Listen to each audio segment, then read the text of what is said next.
Olá, muito boa tarde. Com a semana a terminar, reservamos espaço para olhar já o próximo domingo e a liturgia que nos apresenta a solenidade do Pentecostes. Para nos ajudar nesta análise, temos entre nós o Padre Armindo Vaz, professor de Sagrada Escritura na Universidade Católica Portuguesa, e também Frei Francisco Sales, que é o reitor da Igreja de Santo António em Lisboa, quando estamos a poucos dias dos festejos também deste santo português. Olá, muito boa tarde, obrigado por estarem aqui entre nós no programa Eclésia. Solenidade de Pentecostes, Padre Armindo Vaz, o Espírito Santo é a figura central neste dia que se manifesta junto de um grupo de homens receosos, não é? Mas também o início de uma igreja que, ao fim e ao cabo, aqui começa. Sim, até há 4 ou 5 décadas, isto é, até ao Concílio Vaticano II, que foi encerrado em 1965, a 8 de dezembro, no cristianismo ocidental o Espírito Santo era o grande desconhecido, pouco mencionado e pouco atendido pela piedade cristã, diferentemente daquilo que acontecia na piedade do cristianismo oriental. Ora bem, desde o Concílio Vaticano II, a Igreja tem dado muito mais importância à pessoa do Espírito Santo. Realmente, no Ocidente, no cristianismo ocidental, nós facilmente vemos Deus Pai como pessoa, vemos facilmente Deus Filho como uma pessoa.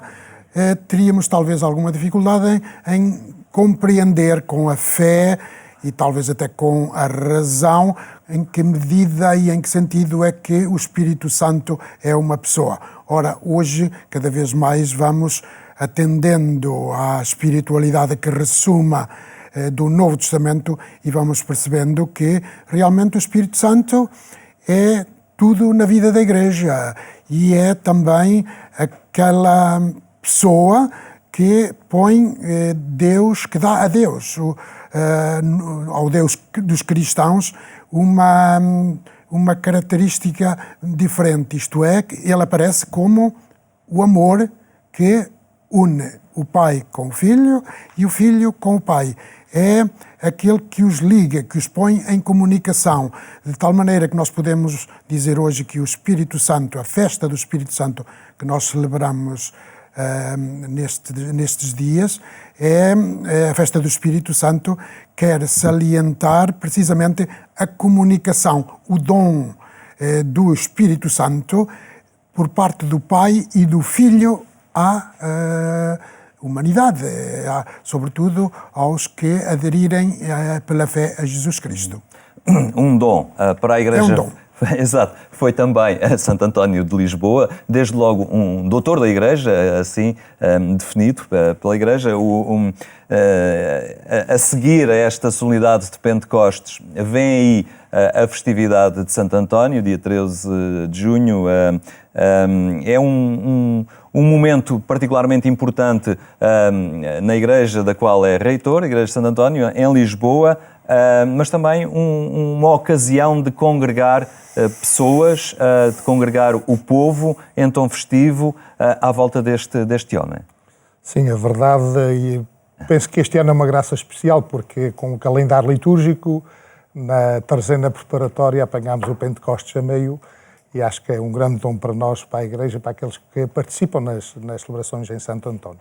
As festas de Santo António não é o dia 13, começam para nós, a Igreja, no dia 1 de junho, até ao dia 13, particularmente.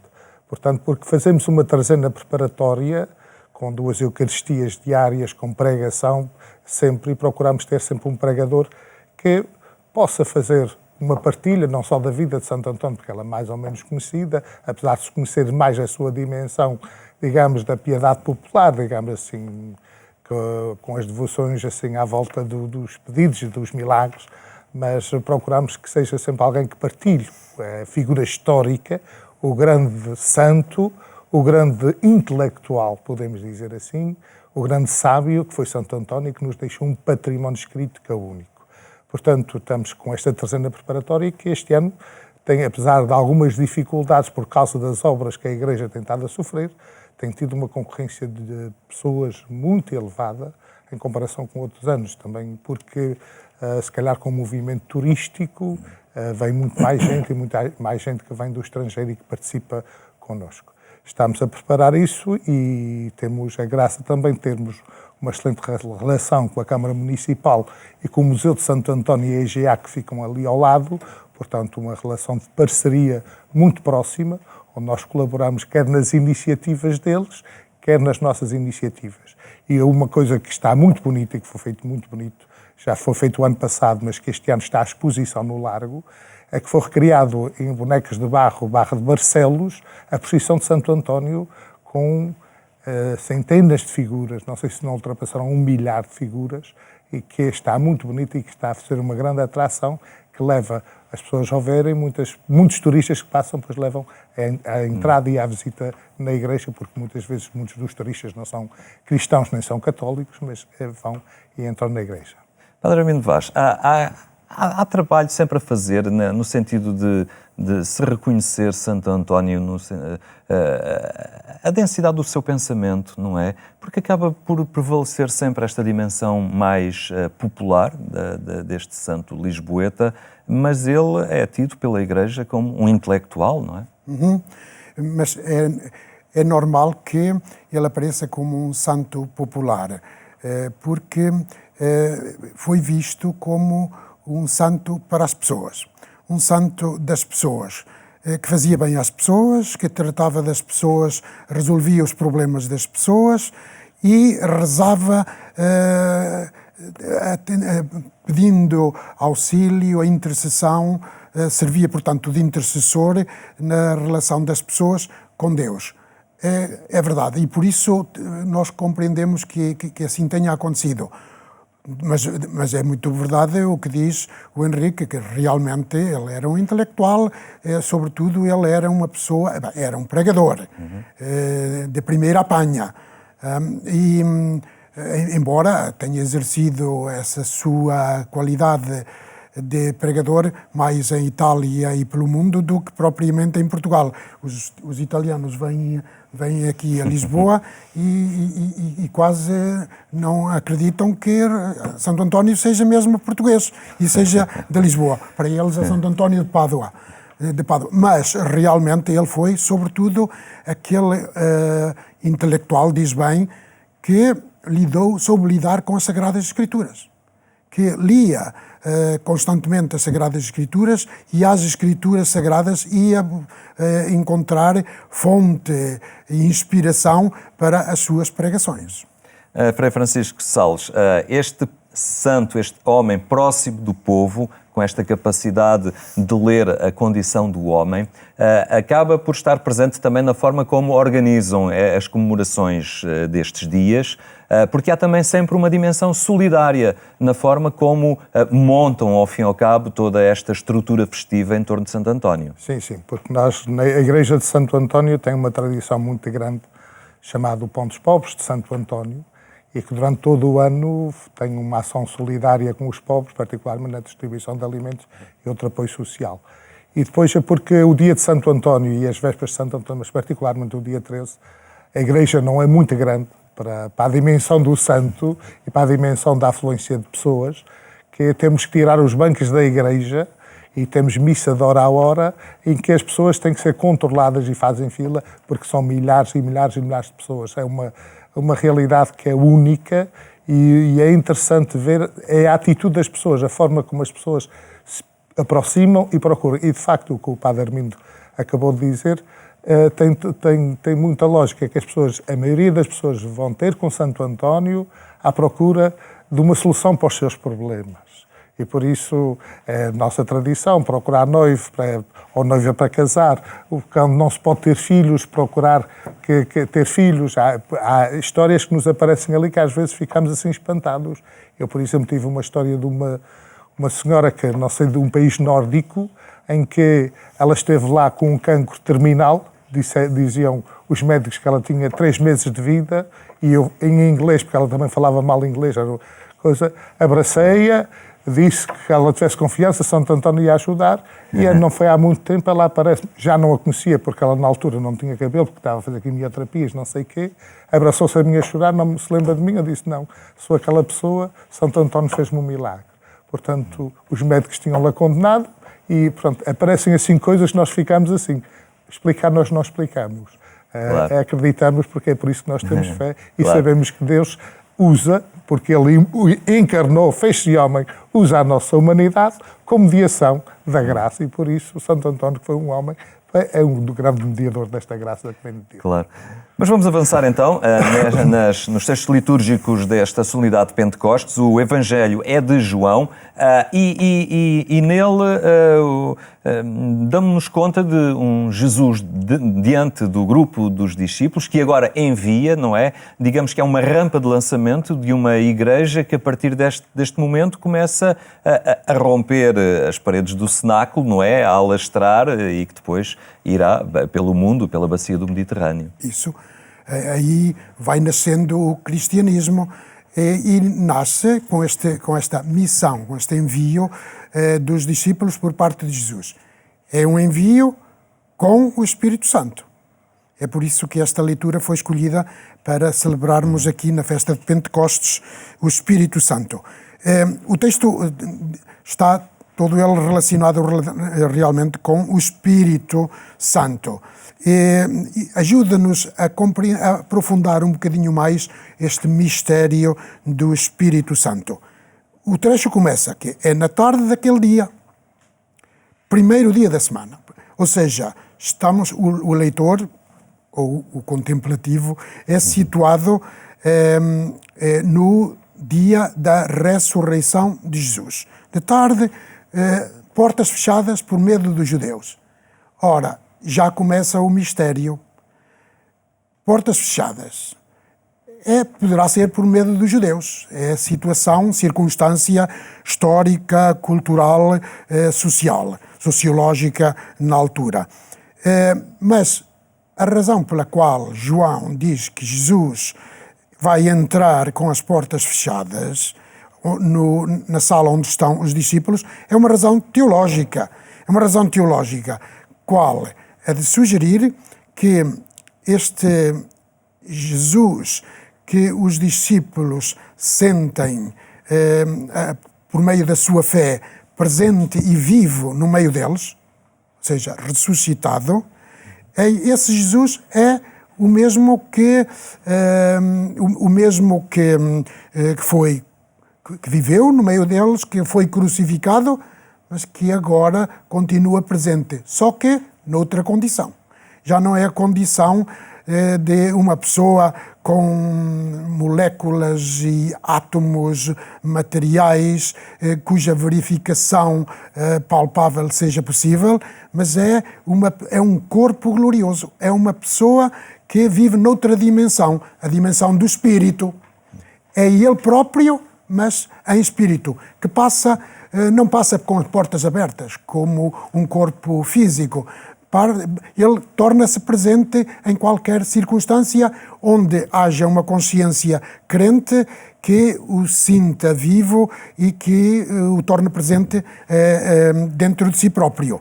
Ora, Jesus causa esta alegria nos discípulos e soprou sobre eles, diz o texto.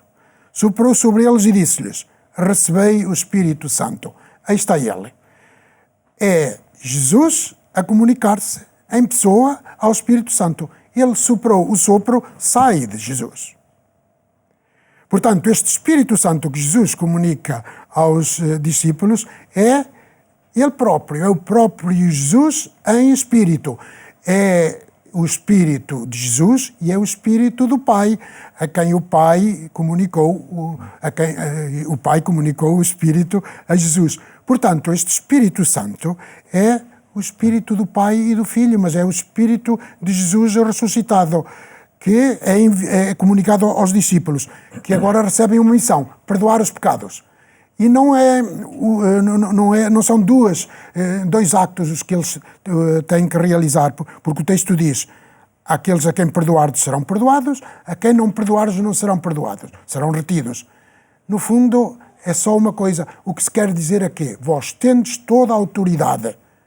Não se quer dizer que a alguns não ireis perdoar, não. Quer-se dizer que tendes toda a autoridade para perdoar todo o mal que as pessoas contiverem e tiverem cometido. Porque é essa a missão, foi essa a missão de Jesus, foi de amar as pessoas e amando, perdoar, e é isso que vós tendes continuar a fazer.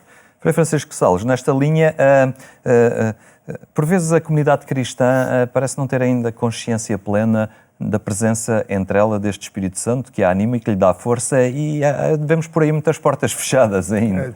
Penso que sim, eu acho que a Igreja tem que verdadeiramente abrir as portas e sair de si mesma, porque neste texto eu tenho ali um pequeno inciso no meio que para mim é fundamental e que devia questionar dentro da Igreja, na linha daquele pensamento do Papa João Paulo II, e que pede uma Igreja em saída. Jesus, quando aparece, primeiro porque o ser humano, quer queiramos, quer não queiramos, ter fé é um dom de Deus, também é um dom do Espírito. E para que os discípulos pudessem verdadeiramente acreditar que era Jesus, diz o texto que ele mostrou-lhes as mãos e o lado, portanto, para acreditar que era verdadeiramente o crucificado que estava ali. E depois diz, ao dar-lhes a missão, diz, como o Pai me enviou, também eu vos envio a vós. Ou seja, a missão que é dada aos discípulos é a continuidade da missão de Jesus. São os discípulos, é a Igreja que tem esta missão continuada de Jesus. E por isso eu acho que a Igreja, de facto, estamos num tempo mais do que nunca, onde o cristianismo, digamos, para muita gente, para muitas alas da sociedade atual, já é uma coisa longe, uma coisa parece velha na cabeça de algumas pessoas, que é preciso sair de si mesmo e cumprir a missão de Jesus, porque Jesus disse foi, ide, como o Pai me enviou, eu vos envio, ide. Jesus não disse vinde, e muitas vezes essas portas fechadas que temos na nossa Igreja são as pessoas. E dentro das estruturas da Igreja estamos à espera, no lugar de ser irmos, estamos a dizer vinde entre nós. Padre Armindo Vaz, a primeira leitura, retirada do livro dos Atos dos Apóstolos, temos então essa narração que nos descreve a descida das línguas de fogo, talvez a imagem mais simbólica deste Pentecostes, que as pessoas associam sempre, não é? Muito retratada na pintura, etc. Exatamente. Estávamos a ver no Evangelho que, segundo João, Evangelho de João, Jesus comunica o Espírito Santo, o seu Espírito e o Espírito do Pai, à comunidade nascente, no próprio dia da sua ressurreição. Na tarde daquele primeiro dia. Ora, agora, Lucas diz que o Espírito Santo é comunicado à Igreja 50 dias depois da Páscoa. 50 dias depois da ressurreição de Jesus. No dia de Pentecostés é uma palavra grega que os judeus usavam para significarem a celebração da festa das 7 semanas. 749, e no dia seguinte celebravam a festa das semanas. 7 semanas. E o que é que os judeus celebravam nesta festa? Do Pentecostés, do 50º dia. Celebravam a doação da lei por parte de Deus ao povo de Israel no Monte Sinai, a lei no contexto da aliança. Deus propôs no Monte Sinai, que é uma imagem da presença de Deus no meio do seu povo, Deus propõe-lhe fazer uma aliança. O Moisés, mediador dessa aliança, comunica ao povo e o povo aceita. Sim, tudo aquilo que o Senhor nos diz, nós o faremos. Então, Deus diz, então, já que quereis a aliança, muito bem, esta é a minha vontade. Quero que vós façais isto, isto, isto. E dá-lhes os 10 mandamentos. A lei da aliança. Nesse contexto de uma teofania, isto é, com o monte a arder, fumegar, o fogo, trovões, etc. Ora, Lucas pega em alguns elementos desse cenário do Monte Sinai, onde se celebrava precisamente a doação da lei de Deus ao povo de Israel, para sugerir agora aos cristãos que a vida cristã também tem uma lei. Mas essa lei agora já não é como a lei externa escrita em tábuas de pedra, como a lei do Sinai, é uma lei interior, é a lei do Espírito Santo. E por isso fala destas línguas de fogo que pousaram sobre cada um, para sugerir que o Espírito Santo é uma lei interior, isto é, uma inspiração que cada cristão tem desde o batismo para proceder de acordo com a vontade de Deus, que inspira interiormente aquilo que cada um deve fazer. Muito bem, e terminamos com a segunda leitura, Frei Francisco Sales, a primeira aos Coríntios, em que aqui o São Paulo apresenta à comunidade estes dons do Espírito Santo, assim como o combustível que os deve animar na sua relação com o mundo e entre eles. Exatamente. De facto, o São Paulo, na Carta aos Coríntios, possivelmente porque a comunidade de Corinto estava um pouco dividida, este texto vem no contexto de toda uma linguagem de uma unidade da Igreja, da unidade do corpo da Igreja, composta por diversos membros, e em que, de facto, o centro desta unidade é o Espírito, e são os dons que depois o Espírito inspira em cada pessoa.